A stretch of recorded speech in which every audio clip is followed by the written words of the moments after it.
A good tarp is essential when you're out in the woods, and in fact, cover is one of the 5 C's of bushcraft. For many years, I used a 10x7 tarp by Bushcraft USA, and I guess I kind of convinced myself that it was good enough. But once I picked up the 10x10, or as our friends across the pond called it, a 3x3, I knew I'd never go back. Sometimes you need the perfect piece of gear. Sometimes you need to make the perfect kit. And sometimes you just need the perfect cup of coffee. Gear can be confusing, but it doesn't have to be. No BS, no agenda, no sponsors. Just what you need to know. Welcome to the Ultimate.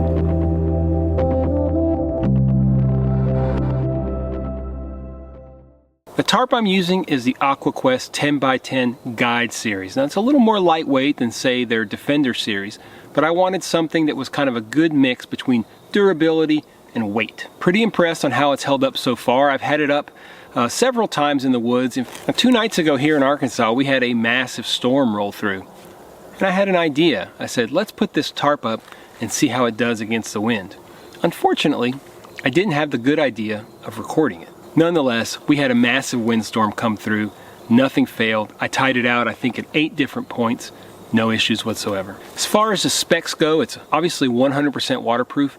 It has a hydrostatic rating of 20,000 millimeters, which means basically it's really waterproof. It's made of 40D ripstop nylon, and the weight is about 1.2 pounds, which is pretty darn good when you're looking at what you get, how big it is, and how effective it is. The pack size is 11.5 inches by 4.5 inches by 3 inches. We talked about the tie-out points. This has 17 tie-out points, reinforced stitching throughout, and seam sealing all over the seams that are most vulnerable to being affected by water. Price is $79 to $99. Sometimes the camouflage patterns tend to be a little more expensive. The one I bought is kind of an olive drab, and it was $79. Backed by a lifetime warranty. Hopefully I never have to use it. Now before we put it up, I'm going to show you guys a couple of accessories that I recommend having all the time to make your life a lot easier when you're dealing with your tarp. So first, I recommend having a nice hank. I have about 25 or 30 feet of paracord. This is always with my tarp, and it's my dedicated Ridgeline. On one side, I have a bowline knot, okay, always there, and I'll just loop it through and pull it tight against the tree. And on the other side, I'll use a taut line hitch to allow me to easily adjust it. I also recommend that you have some little toggles. I have a video specifically on these toggles. It's basically just, these are actually carbon fiber from a failed past project. Drilled 2 holes through it, and then I looped a little bit of bank line, and then I tie it with a pressing knot here to the ridge line. This allows it to slide very easily on the ridge line, but whenever you go to pull it on the side, if it's taut, it will not come. And that's an easy way to hang up your tarp.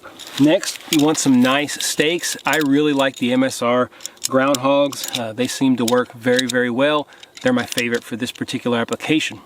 And last, you want to have plenty of extra cordage. I like bank line when it comes to tarps, but you can use whichever you like. You can use paracord if you'd like. Now let's set up some different shelters. So we'll start with a simple lean-to. I've got my Ridgeline hung up already, just across. It's up about this high on me.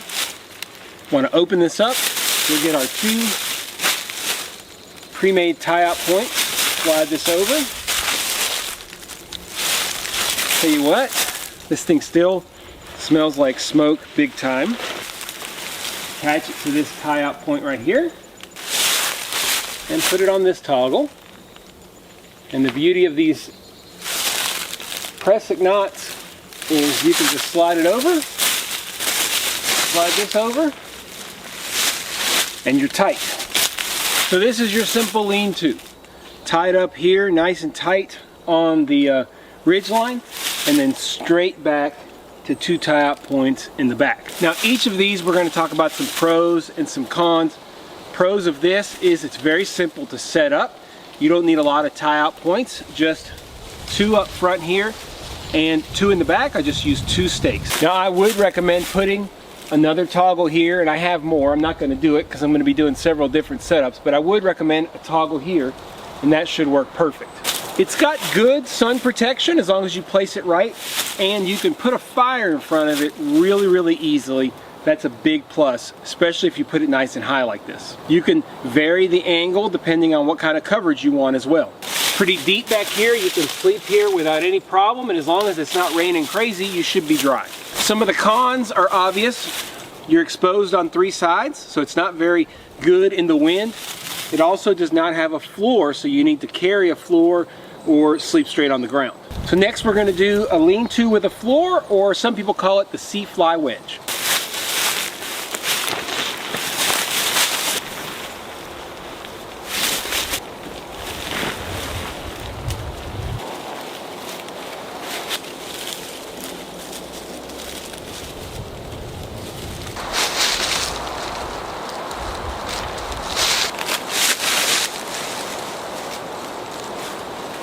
So there you go.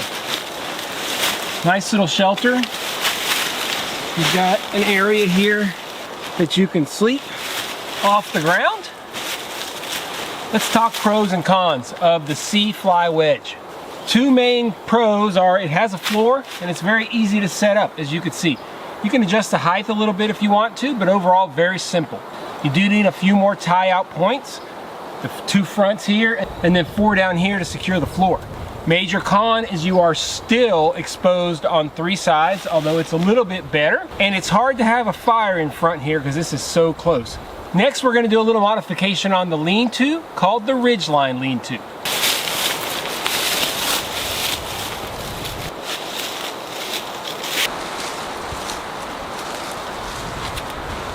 So this is the Ridgeline lean-to. You basically have a ridgeline right here. It's a lean-to on the back, so there's no floor, but you do have a little bit of coverage in front because you have a little bit of a porch. You can adjust the angle of the porch if you want to. You can tie it out to trees farther out if you have longer pieces of bank line. That's why I always recommend you have more with you. Pros are that it is relatively easy to set up, as you saw. I could actually raise this up quite a bit, bring this steeper down and bring this up, and that would allow me more security in the front to have a fire.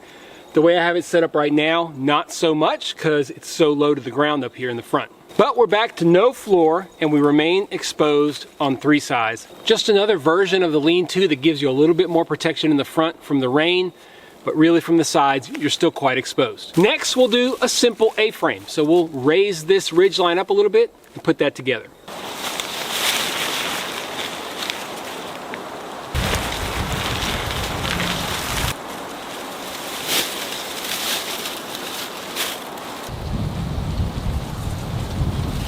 So there is your simple A-frame. Looks like a little pup tent. Very simple to put together. Suddenly you only have exposure on 2 sides instead of 3, so that's a definite positive. Easy to put up, good coverage. As far as the cons go, you can't have a fire inside of it, which is a bummer. Doesn't have a floor, which is also something that a lot of people like to have. And honestly, wind can be an issue with these types of setups. This can turn into kind of a little vortex and you can get yourself quite a bit of wind, and it can pull these stakes out if you're not careful. Next, we're going to do something completely different, which is a single point diamond or a plow point.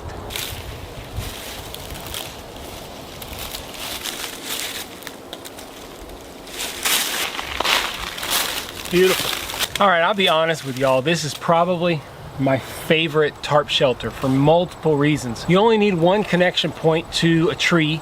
You don't need a ridge line. That really simplifies things tremendously. It also goes up in literally seconds. I mean, you just put it on the tree, use the opposite to tie it straight back, and then put the wings up of the diamond, and you're good to go. The pros are you only need that 1 tree. You just need an open area, free of these preferably. I just put it here because I'm not spending the night here. It's just for demonstration.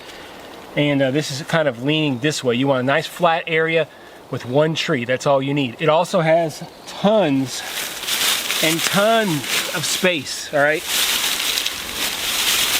You absolutely have like a palace back here.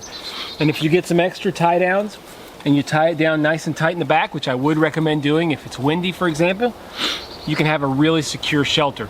Now, some of the cons are you can't have a fire underneath this, obviously, because there's no place to put it. It also doesn't have a floor, which is a bummer, but you know, you can usually carry something to make a floor if you need it.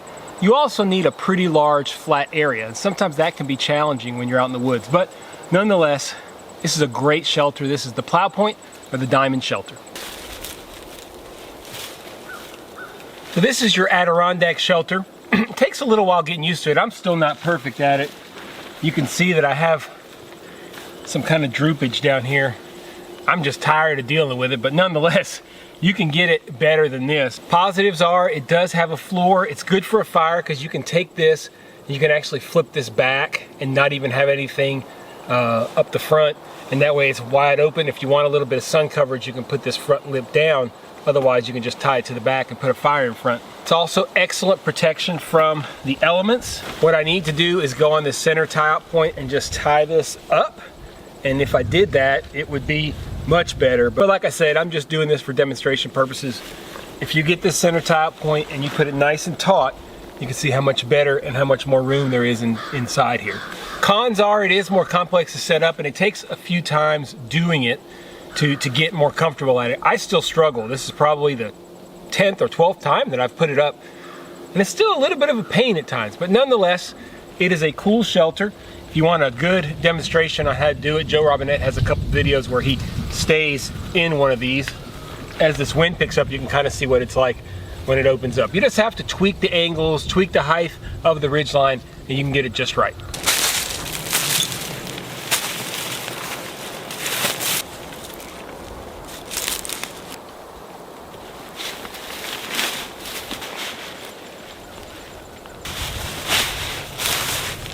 You can see why this is called the stealth shelter. It's very low to the ground. Pretty easy to set up once you get used to it. I really like this shelter quite a bit. Gives you a feeling of comfort because you're kind of in a nice enclosed space. You also have plenty of room back here to stow your extra gear if you need to. As far as pros go, it's low profile. It does have a floor, and it's very good, especially in high winds. Major con is limited headroom. I am about 6'1", so you're just getting in here to sleep. That's it. You're not going to get in here to hang out. But it does really give you quite a bit of room. It's very comfortable, and I feel like taking a nap. Now, there are obviously many, many ways to set up a tarp, and I just picked some of my favorites. This is by no means an exhaustive list or even a detailed instruction manual on how to do it. It gave you some pointers and stuff, but there are certainly better demonstrations and tutorials on the internet. More than anything, I wanted to show off the ability of this 10x10 tarp to make a variety of shelters you can use in the backcountry. Type of shelter that you build is really going to be dictated by the weather conditions. Is it going to be rainy? Is it going to be windy? Is it going to be cold and you need a fire? Those are the kind of things that will help you determine what to put up. Also, how much time do you have to set it up? Some of these shelters take a little longer to set up. You need to take into account how much time you have. Now, there are certainly more robust tarps out there. Even AquaQuest, like I said, makes a Defender series that's made out of 70D nylon instead of 40D nylon. That version weighs 3.3 pounds, which is pretty much over double what this one weighs.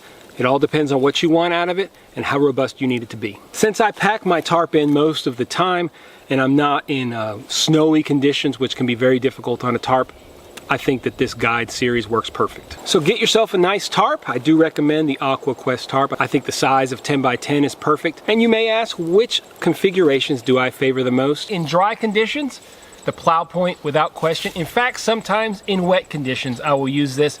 You just have to make sure that you're on flat ground and that any water doesn't run into your shelter. But if you can do that, I love the simplicity of the Plow Point. In wet or windy weather, I prefer this Adirondack shelter. Takes a few times, like I said earlier, to get used to putting it up, but once you do, it is the perfect shelter when things are difficult from the standpoint of wind and rain. What's your favorite? Leave a comment down below, let me know. Did I miss one of your favorites? Make sure you comment down below as well, and we can take a look at it and maybe try to put it up in a future video. Like I said at the beginning, guys, this is part of my ultimate series. A really exciting series, and my goal is to try to limit the confusion and all the information you have. There's so many choices on gear out there. Just hundreds of tarps. You look at cheap tarps, you look at really expensive tarps. What's best for you? Well, the goal of the Ultimate Series is to try to help you kind of navigate that confusion and find just the information you need to buy the gear you need and provide you just the information you need when you're trying to make a choice on what gear to buy. Check out down below in the description, there's a playlist for all the other Ultimate videos. Do me a favor, guys, if you don't mind, hit that thumbs up down below. Really helps spread things across YouTube. Is very helpful to my channel. If you're not subscribed, hit the subscription button, and if you want to be sure you're notified whenever I release new videos, hit that notification bell. Hope you guys enjoyed taking a look at this tarp, at a way to put it up in multiple fashions depending on wind, rain, weather, and time. As always, guys, I appreciate you checking out the Paleo Hiker MD channel. Stay tuned for more videos soon.